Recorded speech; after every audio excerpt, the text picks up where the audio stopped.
બગસરા નગરપાલિકાના સફાઈ કામદારોએ પોતાના વિવિધ પ્રશ્નોના નિરાકરણની માંગ સાથે નગરપાલિકાના ચીફ ઓફિસરને આવેદનપત્ર પાઠવી પાલિકા પ્રમુખ નીરવ ગોંડલિયાને રજૂઆત કરી હતી।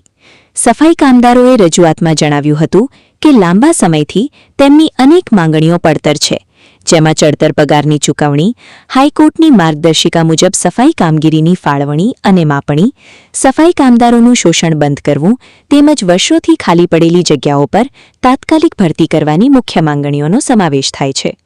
આવેદનમાં જણાવાયું છે કે નગરપાલિકામાં અંદાજે 200થી 250 સફાઈ કામદારોની જરૂરિયાત હોવા છતાં હાલમાં માત્ર 108 કર્મચારીઓ પાસેથી વધારાનું કામ લેવાઈ રહ્યું છે, જેના કારણે હાલના કર્મચારીઓ પર કામનું ભારે બોજું આવી રહ્યું છે।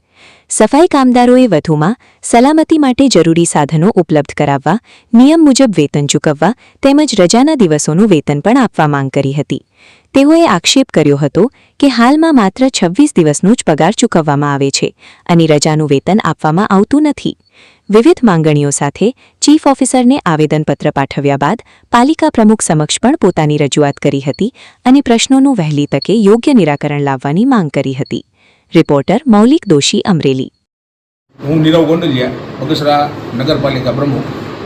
આજે સફાઈ કામદારો વિવિધ પ્રશ્નો સાથે મને આવેદન આપ્યું છે।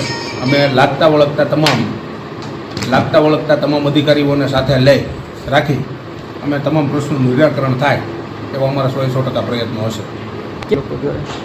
મુદ્દાઓ તો આગળના એવા છે ના સાધનો લેવા, બીજા ત્રીજા કોઈ પગાર લેવલના પ્રશ્નો છે, એ પ્રશ્નોના અમે નિરાકરણ કરવાના છે।